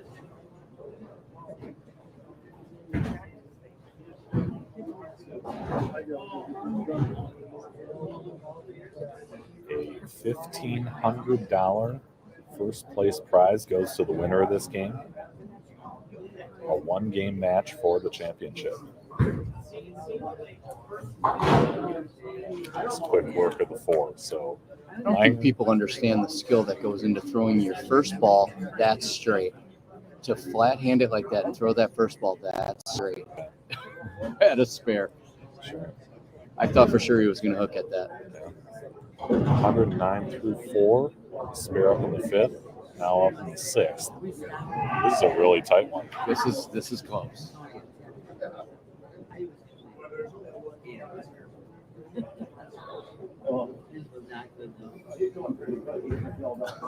I don't know if Jim meant to black cloud him, but he aced that one. I just hope there's a chicken bucket, Warren. So 129 through 5 with a strike up in the 6th for Langer.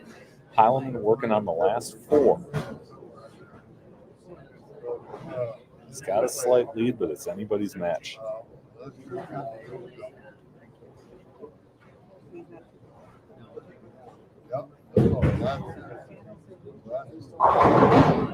Got a light mixer. He found the spot.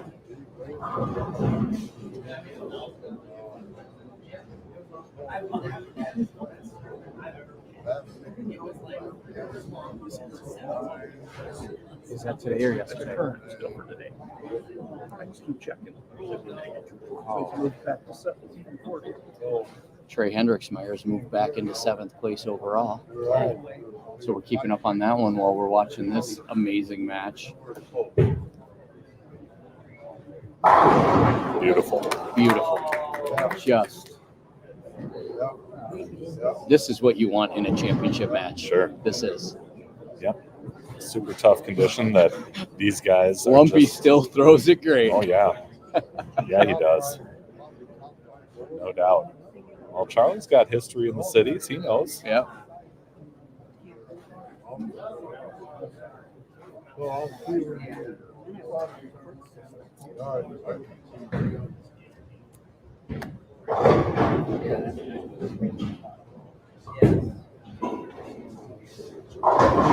Shook out the 4, 5, and 7 to get a quick double there. Yeah, the way that 5-7 fell, I was like, whoa.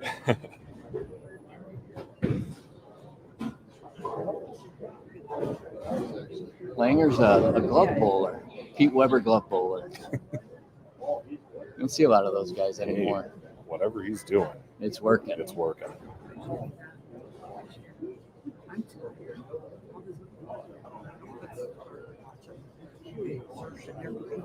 Light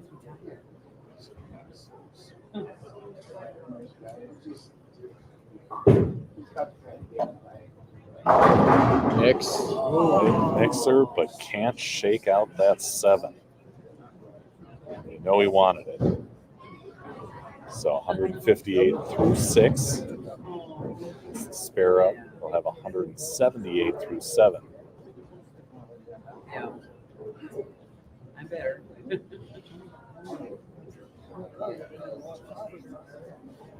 Yeah.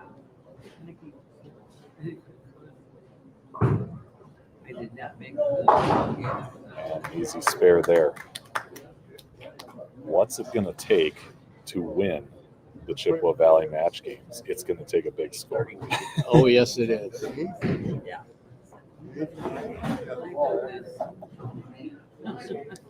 These guys have gone through the grind of qualifying and match play. Gotten to this championship match and now are just absolutely putting on a show. Heilman is putting on a clinic right now. 7 in a row. You know, when you start 9 spare and you go up against a 4-bagger to start, it's kind of deflating. Yeah. But to just keep playing your game and to play it through like this, I mean, with a 290 still on the board going into the setup frame right now. Look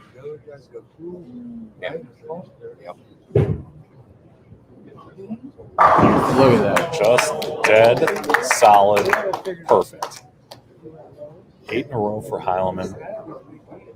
Lumpy's going to finish first. He can get to 258, but he cannot shut out Nick Heilman. He needs them all. This is definitely Heilman's to lose right now.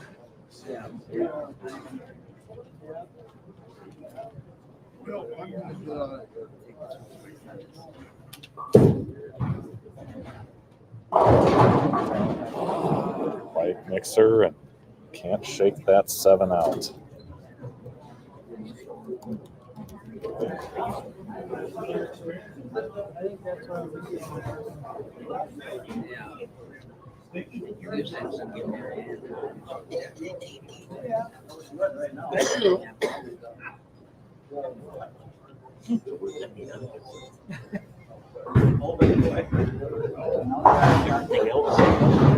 And the spare. So 247 at max now for Dave Langer.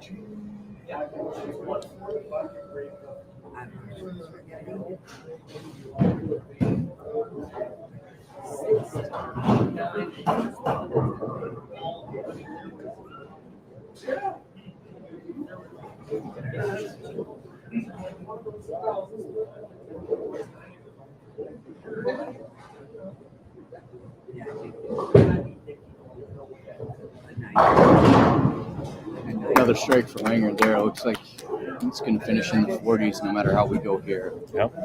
That's a solid championship effort right there. It really is. And Highland is just going to need count to win this match. But what a game. I mean, a couple 7s. Yeah. Until the 7th frame, we really... There it is, 247 on the finish. 10. Man, what a performance, Dave Lang. And he says, that's all I got. I bet he's got a little more. Heilman with a flat 10. Yeah. We've seen him have that before, though. That's it. That's it. Nick Heilman is your 2024 Chippewa Valley Match Games champion, and he did it in style. He did. 2-time champion. What a way to go, huh? And look at that. Just not that 10 pin is so automatic for him. Ran the ladder. Free Supercross for everybody. Free Supercross for everybody. Another round of Steve on the millie, too. Just formality now. Yep. 7-10. 267. 267, 247, Nick Heileman. Your 2024 Chippewa Valley Match Games champion. Tournament director Denny Burkhardt will lead the crowd in congratulations, the big check, all the honors, and Lauren says thanks, Fef and Jim, for live streaming the finals. You're welcome. Thank you for watching live, and there's more to come. I love it that I got thanked in that. I haven't really done anything but sit here and talk. There's more to come. We're hoping to have a word from the champion right when we get back.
All right, back here at the Chippewa Valley Match Games, Eau Claire, Wisconsin, with the champ. I'm sorry I got the light in the shot, but, you know, one-man banding, you got to do that stuff. Congratulations, Thank you, I first of all. appreciate it. What does this mean to you? It's exciting. It just feels good to bowl well at the end of tournaments, and it seems like it's been a while since I put that together, where I've been bowling pretty good for tournaments, but it always kind of falls off at the end, and then it's a long drive home thinking about what went wrong or what you could do different. So it just feels good, whether winning or losing, just the way I threw the ball and the way I bowled in all of the Stepladder matches made me happy, and I'm just happy with how that went. Yeah, to run the ladder in an event like this is a special thing. But it seemed like you had all kinds of matches in there, close, tight, high scoring. I mean, what is the mindset as you go through that stuff?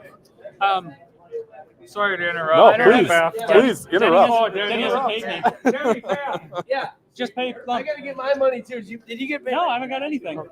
Denny to You can lane 6. Denny to lane 6, please. Oh, that's not the PA. I thought that was the PA. That's what it may as well be. But yeah, you had all different kinds of matches in there to win that thing. It's for me, like I said, like I just wanted to throw the ball well. So whether it was a close match or high scoring or low scoring, I don't so much care right now where I'm at. I'm like, I just want to throw the ball well. If it carries, great. If it doesn't, but I threw the ball well, I'm not upset. If the match goes my way, but I threw the ball. If the match goes my way, but I didn't throw the ball well, I'll feel worse than if I lose, but I know I threw the ball well. So I'm just much more concentrated on what I'm doing out there. You can only control yourself anyways at this point, so worrying too much about what the other player is doing isn't going to do any good. Sure. Take me through some of the moves that you made through the course of the stepladder. We saw you have a pretty good look on every pair, but you leave some corners in there and things like that. What do you do? Honestly, I never moved at all. I had every left pair hooking a board more, or every left lane hooked a board more. So that's the only difference I had on every pair, and otherwise I never moved. The 7 pins and the times that they kind of just splat, every time I get fast in the downswing, my hand gets more up the back of the ball, and then it doesn't go through the pins. So every time it was just slow down, stay up at the line so the ball can come off my hand cleaner at the bottom. So like I said, it wasn't pair to pair. They stayed pretty much the same once I got off the gutter. And it was just concentrating on what I'm doing, how I'm throwing the ball, and there was enough room out there. They got by the scores, they got much easier as the day went on. So it was just making sure I was doing my part of throwing the ball well and doing what I wanted to do with it. Sure. In that championship match, your opponent starts out with a 4-bagger. Lumpy's always going to put up a score. Yep. Tell us about that. What was it like for you to take that lead back? It was, I bowled with him all day, and he got out to a hot start, and then he continued hot in the middle, and then he finished hot. So it was just watching it all day. I knew he wasn't going to miss the pocket unless something went terribly wrong for him. He didn't all day. So I figured he was going to shoot 230, 240 regardless, and if things went well, he'd shoot 260, 270. So I never thought, I haven't been throwing the ball well enough to have a 260 or 270 or 290 look. So it really wasn't a concern.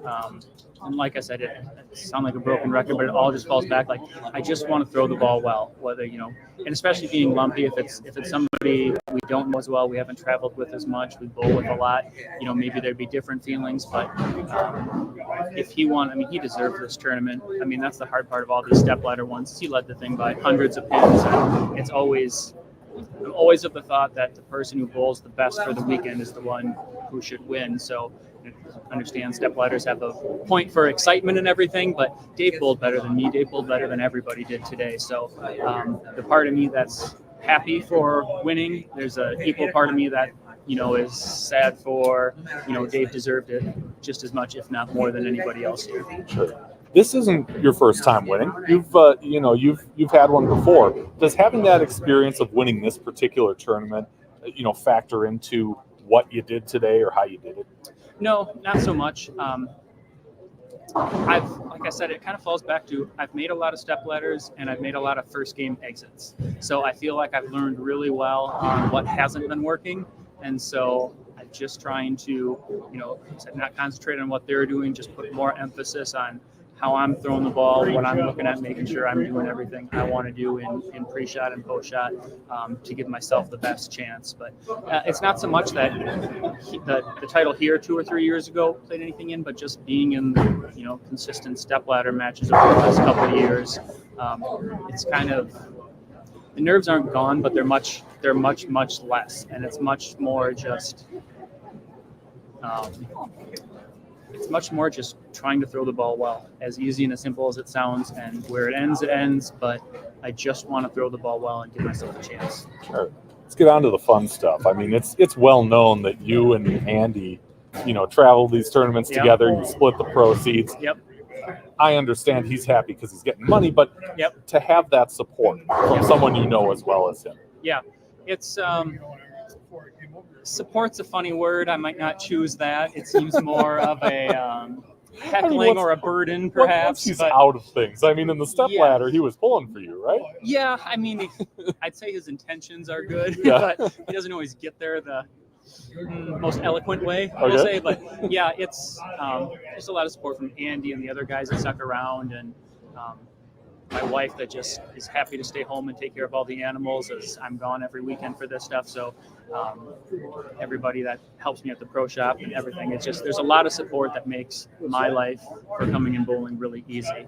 So it doesn't feel like I have to give up or I'm splitting time between everything. Everybody's very supportive, and the splitting with Andy, and we always, I mean, man, when Andy got out of junior leagues, Chad Nelson and Dan Bach were winning everything, and that's what we were told. We didn't talk to him that much, but Chad and Dan, they split everything. And so I talked to Andy because I'm older than him. I'm like, why don't we just split everything? He's just getting into college. I'm mid-20s, so neither of us are really set on money. So I'm like, let's just guarantee we're not going to have too many losing weekends. Nobody needs to make $1 million. We're not going to make $1 million anyway, but let's just make sure everybody has enough to kind of pay their bills and just kind of lower the risk of taking a bath somewhere. Sure. Let's just say that. And it's worked out. There's no reason to change it.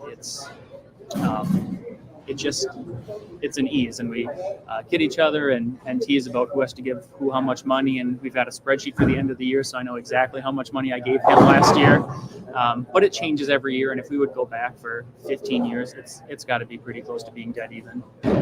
And then there's the fact that Supercross Fantasy is yes. starting up, and I feel like, in my world here, a lot of people know about it, but there are many who don't. So can you enlighten us on Supercross Fantasy? Yeah, so I've got a pro shop on bowling. I would rather not if people came up to me. I don't care to talk about bowling.